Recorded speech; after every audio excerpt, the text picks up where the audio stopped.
Hey guys, welcome back to another video with TJ Reacts here, and we're going to be reacting to this. So, let's start, because this is the odd one. Hello everyone, it's me, James. I just wanted to let you know that I'm launching this card game called Cafe Chaos on Kickstarter today. There'll be more info at the end of the video. This isn't some bit. I actually made a card game and I worked really hard on it, so please click the link in the description to get your... My name's Joe Exotic. I exploit dangerous wild animals for profit, and that's only the least reprehensible thing I've done. In this 8-part docuseries, I'll show you the bad, the horrible, and downright disgusting aspects of what it's like to be a polyamorous, meth-addicted Tiger King. I'm the real Pokemon master, you hear? And just like that, by watching other garbage humans on his television, James felt ever so slightly at peace while the world crumbled around him.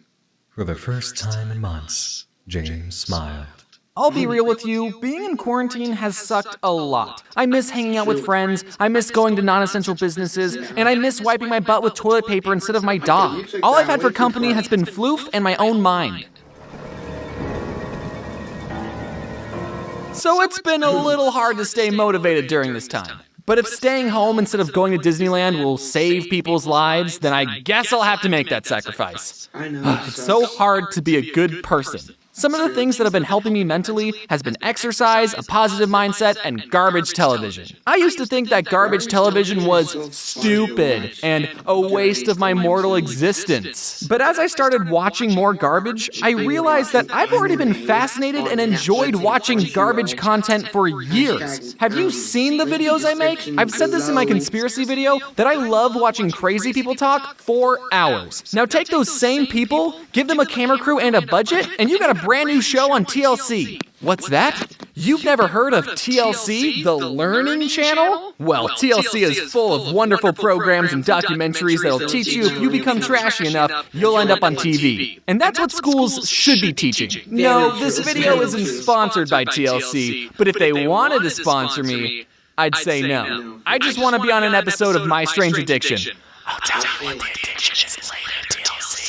One show I've been unhealthily binging is called 90 Day Fiancé. It's about when a boy meets a girl, or a girl meets a girl, or a man meets a much younger girl online, and they sort of like each other, but they're from different countries, so when they meet each other, they have 90 days to decide if they want to get married before their visa expires. It's great that the internet exists so that these clearly desperate people in different countries even have the chance to form a relationship. And it's equally great that the internet exists so we can watch very personal moments of these strangers' lives. The show really shines with the most garbage of couples. I've seen other YouTubers talk about this one specific couple, Big Ed and Rose. I don't want to make fun of Big Ed's appearance, but let's just say he saves a lot of money on scarves and turtle necks. He's a 54-year-old pursuing a relationship and wanting to marry a 23-year-old Filipino woman named Rose. And Ed has a daughter that's 6 years older than Rose. And he's older than Rose's father. Can you imagine for a second if your mom was 6 years younger than you? And on top of that, Ed is a huge liar. He lied about his height, he lied about wanting to have kids with her, he's also really mean to Rose.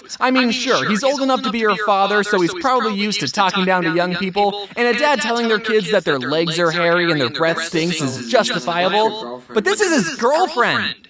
At least make her a bag lunch first. Even if I thought Big Ed was the best guy in the world, do I think a relationship could work between people with a 31-year age gap? Well, let's take a look at the math. Here is the half-year age plus 7 rule graphed out, so if you're 30, then it's socially acceptable to be dating someone who's 22. Now, obviously, this graph isn't set in stone, but for reference, here's Big Ed's age versus Rose's age. So when Ed was 40 and taking care of his 15-year-old daughter, Rose was 9. So do I think an age gap of 31 can work? Well, mathematically and common sense speaking, not until Ed is 76 and Rose is 45.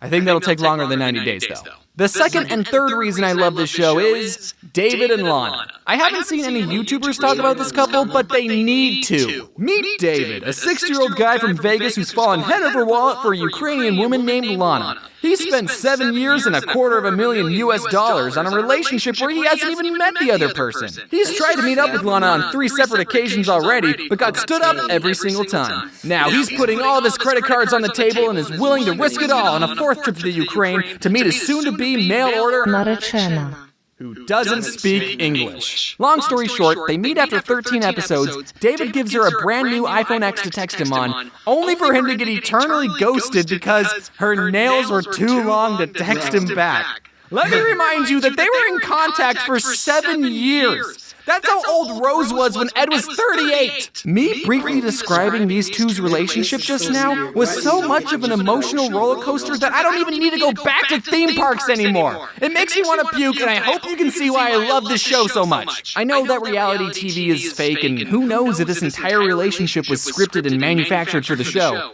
But I don't care if it's fake. This smile is real. Watching garbage television all day isn't as fun or healthy as it may seem, believe it or not. Even though I spent a good portion of this video hyping up trash TV, you should also be doing something productive. Like watching YouTube videos. To compensate for all the garbage I watch, I've been exercising more. Right when the pandemic began its exponential spike, I bought a home gym machine and I've been working out 3 times a week with my friend DJ. DJ and I met because we're both friends with Alan Becker, who makes these animations versus animator videos, and one day I noticed that DJ's muscles were a lot like one of my Japanese animes. He was a walking, breathing protagonist that my body dysmorphia had been holding me back from becoming. I reached my skinny hands out to DJ and said, "Hey DJ, can we work out together?" So this is where I put the iPad to talk to DJ. This is where I got the treadmill, the weights, and this is my favorite piece of equipment. This rag up here so I don't bump my head when I do pull-ups.